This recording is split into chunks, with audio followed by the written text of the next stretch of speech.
Easier to be seen in the back as we're seated. Brad, you guys nailed that, of course, as usual. I'll tell you what, let me use that real quick, and I'm going to wipe it off. I always forget to bring out the sanitizer. So somebody was asking me about the ukulele and why is the ukulele here? And I always like to tell people, you know, when I'm preaching, if it starts to go south, I'm breaking out the ukulele. But y'all know I can play it, so still all the same. If things get bad, I have a ukulele and I know how to use it. Well, I'm glad you know how to use it, because I don't know how to use it. So it would be really sketchy if I had a ukulele in my hand.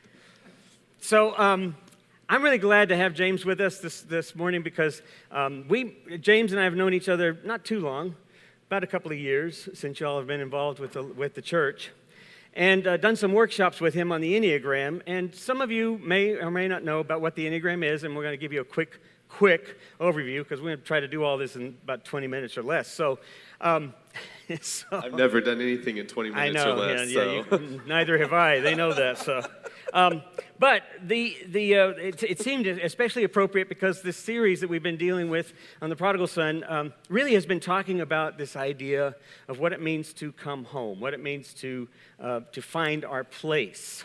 Who are we? Why are we here? And so we're going to just go through a couple of questions with regard to the prodigal son and kind of look at how the Enneagram applies to it. I will just say this very much. If you don't know much about the Enneagram, the church is hosting workshops from time to time. There's stuff you can find online. The workshop that you're doing in a week is really more of an advanced workshop. If you know it, come September 25th. If you know your Enneagram number, come hang out with me. If you don't, come in January and learn your Enneagram number, and then come hang out with me. Yeah. And if you don't want to do either of those because you don't want to do anything here at the church other than come here on Sunday, then book me, and I'll come teach you the Enneagram.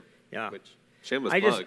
Shameless plug. I just have to. I'll add to that just to say that it's a little bit of a strange hurdle at first when you hear the word if you don't know what it's about, and it looks a little strange in the map of it. Looks like a pentagram, but it's not. It's not. The 9 ways of seeing, the 9 different types, and it's really fascinating. Linda and I have found it helpful for us after 43 years of marriage. We found it really helpful for us in understanding ourselves, but also understanding the people we work with. It's really a fascinating tool for the self-discovery as well as relationships. So what we've been doing here in this series is we've been looking at this parable, and so one of the things that we came up with, one of the overarching themes that we came up early on, at least I emphasized or suggested, was that the parable is typically seen as a sin redemption parable, right? Sin, repentance, redemption. It's seen sort of, the way I grew up with it in the evangelical church when I was involved with that was sort of like, I'm wrong, I've done bad things, I return to God, God will forgive me, and I'm received back home. So it's about individual salvation. But what we've come to think, if we looked at Jesus' life in general, he was never about individual salvation. He was about the community's restoration and that path of shalom, that wholeness of the covenant that was originally with Abraham, to be a blessing to the people and to be a part of God's relationship with the world, which is a practice of our right relationship with one another. And how do we do that? And so here you had the Pharisees talking to Jesus and asking him, why are you visiting with tax collectors and other sinners? And he tells the parables, the coin, the sheep, and then the lost son. And it's all about the things that are missing and how things all belong. In particular, how we all belong in this kingdom. So in that sense then, that we're all grounded in this love and yet in this messiness of life. In an overview, how does the Enneagram speak to that? Well, there are. The Enneagram is 4,000 years old, so let's just start there. It's old. One of the things that some Enneagram masters and scholars say is that the Enneagram itself, which is 9 different ways of seeing the world, we all fit into one of the 9 categories. We're all one number. We've always been that number our whole life. But that when you put that all together, that's the face of God. And I kind of like the idea that it takes every personality to make the face of God, that it takes every personality to bring together community and wholeness. And in a time, we talked a little bit about a time where we are in an adolescence as a community, as a whole, because we kind of, 18-year-olds think that they know everything and they probably know the least, right? And I think we're kind of that way in our society now, where we think we know everything and we probably know the least that we know right now. And so one of the things that I love about the Enneagram is that it shows you, if nothing else, that the way you see things is different than at least 9 other people you know. Than at least 9 other people. And so if that's the case, then how much I don't know, right? And how much of what I do know is shaded by the way I see things, by the way I experience life, by the way I go through the world. And so when you're talking about redemption qualities and when you're talking about the overall reach of how does that tie us into a community, how does that bring us all together, it's compassion is the word. It's compassion, it's understanding, it's forgiveness, it's grace, it's the realization that your way of seeing and doing and being isn't the only right way, despite what you might think, right? Yeah. It's yeah. all of that. Yeah, one of the things when you're talking about we don't know, there's so much we don't know. In here, we often talk about the more we know we don't know. Truth. And Amen. so the surface, the wider the surface gets of what we think we know, beyond that surface is even wider amount of what we don't know. So I'm a big Richard Rohr fan, yes, and Richard Rohr says you've officially reached spiritual immaturity when you think you know everything. And I Which think is that's a good thing to get to. I think that's just To recognize fantastic. we finally reached that place. That's right. So last night, James had us over and had about 15 of us over, and we weren't really sure what it was, but we knew that all of the 9 types would be represented, and so we had dinner and we sat around in a big circle in the 9 types, and this process of seeing how each of us responded to a situation very differently was fascinating. And then something came up because literally some of us overlapped, but some of us were very distinct in how we would relate to our work or how we relate to one another or to a problem. And yet, this wholeness, speak to that for a minute on how the Enneagram is really a path to coming home. Absolutely. So it's a path of discovering in the book of Genesis, when it says we were created in God's image, it's a fact of tearing down all of this ego and coming home to who the core of you is, who you're created in the image of the Creator to be. And I love that because it isn't about doing better. The best part of you, Enneagram language says the best part of you is the worst part of you. So you can't get rid of it because it's the best part of you. And so all you can do is work really hard at being whole, at being balanced, at bringing up, whether it be bringing up thinking, feeling, or doing the centers of intelligence, whether it be finding healing in how you see things and realizing that the way you see things isn't necessarily, I would say, healthy in some ways, right? I mean, we talked a little bit last night, and I know we'll cover this a little bit later. We talked about betrayal. Yeah. And it was a hot button. Like as soon as, the question was, how do you perceive or how do you experience betrayal? And everyone in the room had it was like instant. Right. Like if you all thought about that, what we ever experienced, an experience of betrayal, someone, some moment, some event, some experience would probably come to mind. And whatever that means, it could be any number of things, but something would come to mind. And I think what Enneagram does as far as bringing wholeness into the picture is Enneagram says, the best part of me is the worst part of me, so I got to have it, I got to keep it. All of this ego and all of the way that I do things in the world needs to be tamed down a little bit so that I can bring up the core essence of who I am. And when you start doing deep Enneagram spiritual work, it changes your life. It just does naturally. And it's not a new religion, it's not a new faith. It just changes your life because you start to see that the way you always do things and the way you always approach things isn't always necessarily the best. In fact, one of the people in the room was talking about the fact that they reframe everything. And they had a very, very significant pain that hit them.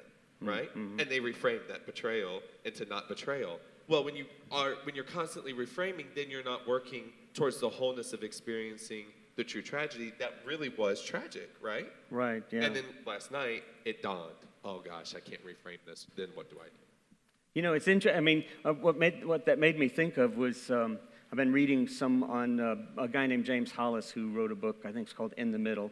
And he's a psychologist and takes a psychoanalytic kind of approach to it. But one of the things that we learned about the parable, that we learn about all Jesus' parables, but you also learn in psychological theory and counseling theory, is that the thing is never the thing, right? It's always about something else.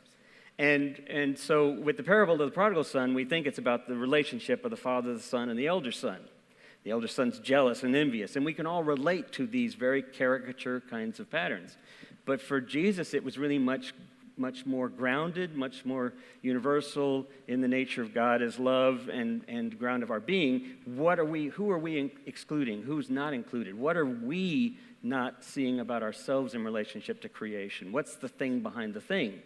And the Enneagram is like the starting point. Like what we were talking about last night, is you recognize your number and you kind of identify with your number. Like, I really identify with my number. I'm a number 4. I'm an individualist. You know, and whereas he's a number 4 and he's an individualist, he has a shirt that says, I feel all the feelings. All the time. All the feelings, all the time. And I have a shirt that would say, I'm the alternative. I'm just different. I'm going to be different. Whatever you do, whatever you say, I'm going to find a different way. That's kind of... Now, that's... I have another one that says, you don't know me. Yeah, that's right. I could wear that one. But the reality is...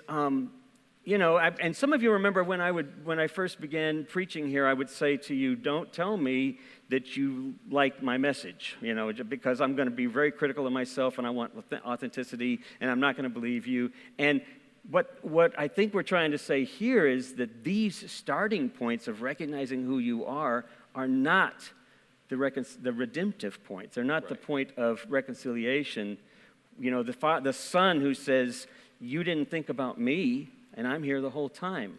That's the starting point. Mm-hmm. The son who returns, that's the starting point. The only thing that's not changed and that's inviting is love. Is the love of the Father, right? Is the love of the Father. And it's so interesting because there, in Enneagram conversation, there's sitting in the wing of every person is either fear, anger, or shame. And it's just sitting right here waiting for us to grab it. And as soon as something negative happens, or as soon as something happens in our life, we react with fear, anger, or shame. One of the three. Which is probably something most of you all could figure out where you tend to go in an uncomfortable place or in a critical place. Every time somebody says something critical to me, I instantly go to shame, right? There are some numbers that instantly go on the defensive, and there are other numbers that instantly see fear and instantly struggle with that, right? Right. And one of the things anger, and instantly go to anger. Absolutely. Yeah. And one of the things that I think we all miss is that none of those things are loving. Right, yes. None of those things are helpful. Helpful to others and much less to ourselves. Absolutely. Yeah. Absolutely. And I don't know, is this the time to... Well, so we experienced this last night, and I thought this was really helpful as we were talking about the various ways that we experience betrayal. Now, I've shared my story in here before. Some of you might not know it because you're visitors or newer, but growing up in an abusive family and an alcoholic family, and I was the identified patient, if you will. As a third grader, second grader, I was the one acting out. And my father could not handle that. It was just chaos. And so for me, the betrayal was how my father treated me, right? It was the way in which I was constantly belittled or constantly reprimanded or punished until at one point I was actually thrown into the garage as a second grader. This actually was the breaking moment that sort of led to the divorce and moved us away. But it was this total betrayal. Now, it took me years, right? Obviously, it takes years to kind of pull all this together and figure out what's happened here. It's not the only betrayal, as you hinted at earlier, because there's a real self-betrayal that happens in all of this that's so hard to get to the heart of. But as I was thinking about what you were sharing, and I asked you if you wouldn't mind sharing that as well. So I need to, before I share that part, I need to say I have the two best parents in the entire universe. All of you that are parents out there, great, mine are better. They're just fantastic. My dad is a United Methodist minister, and I came out when I was in 8th grade, and I came out at McDonald's and everywhere else that you could come out, and everywhere, all the time. I would like a medium fry, and I'm gay, and a Dr. Pepper. And it was just a bit much. And they loved me unconditionally through all of that, and my dad at one point said, BJ, which is what they call me, Those that need to know, and those that don't need you to tell them. And so that was very helpful, turns out. So I got sucked into, circa 2007, 8, 9, somewhere in there, I got sucked into something called the Purity Siege that happened in Dallas. Cindy Jacobs believed that Interstate 35 was the highway of holiness that Isaiah 35 verse 8 talks about. Nice. And the highway of holiness, there will be no sinner shall walk upon it, and it will be the way of righteousness. And anyhow, I got sucked into the evangelical church, and they convinced me that homosexuality was not only wrong, but that it was a choice, and that the reason why I was in all of the mess that I was in was because Dallas, the city, had a hold on me, and that was what was keeping me. And they did this all in a very loving way, and what seemed like loving at the time. And they said the best option is to go to sexual reorientation camp. Mm-hmm. And Straight camp, is that what it's called? I affectionately call it straight camp. It does not work. I went in single and I came out with a boyfriend, so it does not work. But truth. We're getting honest here, people. But what I will tell you is the pastor who drove me up there talked about how much he loved me and cared about me, and how this was good for me, and God had me, and all of this, right? And we drove from Dallas to Dry Ridge, Kentucky. And when we got to Dry Ridge, Kentucky, he bought me a hamburger and a Dr. Pepper and a root beer float. And we had a great time, and we spent the night in the hotel. And the next morning, I walked into straight camp, and the first question was, do you believe homosexuality is a sin? And I said no. And they had that minister take me to a closet and put me into the closet for 3 weeks, until I finally said that it was a sin. And we were talking about betrayal, and that sense of, you talk about the ultimate betrayal. I trusted, I loved, I cared, and then all of a sudden, now I'm in a closet. No light, food coming in every once in a while, if they remembered, right? Yeah. That's Wow. That's the betrayal. But then bringing it home to the internal side of it is, when I did get kicked out for being an unteachable spirit because I was making out with boys, and apparently that's frowned upon at straight camp. Who knew? It doesn't help you get there. I got home, and the quote that's on the board, that's on the wall there, is exactly what my dad said to me. And it was essentially that there's absolutely nothing that you can say or do that will make you more or less lovable than you are right this second. Nothing. And that, for me, was that still is the most healing side of that betrayal. But the betrayal part, I never saw it really as betrayal until you start to think about how. Yeah, and we think, these are, the reality is that there's betrayal happening all the time when you think about it. That's one of the things this parable really highlights, is the way in which life betrays us. Here's the obvious son betraying his father, and the older son betraying his younger brother, and then feeling betrayed by the system as well. And Jesus is saying, no, even the Pharisees, you guys are betraying the tax collectors or those who are marginalized, and everybody's betraying everyone. Betrayal is and of course the other side of that is betraying themselves. Absolutely. The only thing consistent that Jesus illustrates in this parable that does not change is the love of God. Which is fascinating, because when I read the prodigal son, and we were talking about this, I said, I'm very fortunate that I came home to literally a father who said, I love you, we got you, there's nothing that can, right? Mm-hmm. That you talk about the encompassing of this is not going to happen. We're not going to experience any of this. We got you. God's love is always constant there. And that's one of the things. It's constant in us. It's constant around us. We are love to each other through that, right? That's all God. That's all encompassing God's love. And it doesn't change. It doesn't change. And even when we're betrayed, God's love is still there. It is the same thing. It's almost like we have two wings, right? And in this wing is our shame and our guilt and our fear. And in this wing is God's love. And you got an option every time. You can choose to go to your fear, shame, guilt, or you can choose to run to the love. Which is, I guess, why so much of the Enneagram is about personal work. But the side of it that has to be understood, I think, the most is that it's, and probably the hardest, and we talked about this last night in the group, is how all of us would identify with where we are.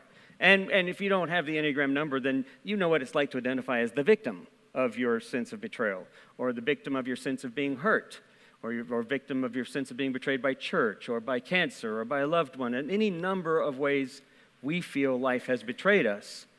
The work is to move from that place to find our way back home, which is grounded in this sense of acceptance.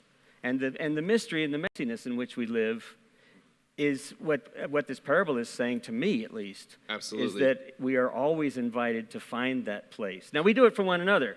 We were talking about the footprints in the sand. Everybody knows the footprints in the sand story. And there's always, we think of, Jesus carrying us or God carrying us. And we had this wonderful little back and forth where we were talking about the people that have carried us. I guess it wasn't Jesus, but it was other people. And I said, nah, it's Jesus. And then, it's all God. When we reach out to one another, when we reach out in acceptance to ourselves, we are participating in that groundedness in love. One of the things that just popped into my head, and I apologize that we didn't think about talking about it. I used to do a whole talk series in the sexual reorientation camp circles, and it was forgiveness, love's toughest work, and it was about forgiving those people who encouraged me to go to sexual reorientation camp. And I think in the story of the prodigal son, I think one of the things that the brother struggles so hard to accept is not only the love that's there, but the instant forgiveness, right? Mm-hmm. It's this forgiveness that's just waiting for you. And I think part of the reason why we all struggle with that is because we don't forgive ourselves very well. And I think we also really suck at forgiving each other, by the way. But I think we suck at forgiving ourselves first, which is why we're so bad at forgiving other people. Yeah. Because we don't know what that feels like. It's like somebody says, well, what does unconditional love feel like? And you say, well, it's like a puppy. Well, that's great, but you don't know. Like my dog, Chloe, she's my angel. I love that girl. And she loves me unconditionally. I know that. But I don't know what it is to reciprocate that, right? I don't know what it is to show that. And so I have a very hard time still grasping, what does unconditional love or unconditional forgiveness feel like, look like, smell like? Yeah. And I think the Enneagram gives us a taste of compassion, which perhaps might be the first step to being able to be unconditionally loving and forgiving. Yeah, yeah. Well, we need to wrap up. And a band, y'all can kind of come on up. I think some of the band's already up here. But do you have a final takeaway that we can bring? We need to come back and do some more of this, and we need to explore this more together as well. But a little takeaway for us, if you have. Be kind. One of the things that happens in the prodigal son is that the brother is taken so aback that he's been done so wrong, right? And this unconditional love that's waiting. And one of the things that I would say is I think we as a society are so taken aback that we've all been done so wrong. And perhaps maybe it isn't as intentional as we make it. It isn't as personal as we make it. And perhaps that if we lean a little bit more towards love and a little bit more towards forgiveness. No. Yeah. I think that just... And I would add to that, last week I concluded with this idea that the parable reminds us that all of life is invitational. And we don't always hear the invitation, nor do we always extend the invitation. But that's really what kingdom is all about in the love of God. And so next week I'm going to finish up this series on the 7 lessons from puzzle making. Some of you love puzzles, and some of you love puzzles even more when pieces are missing.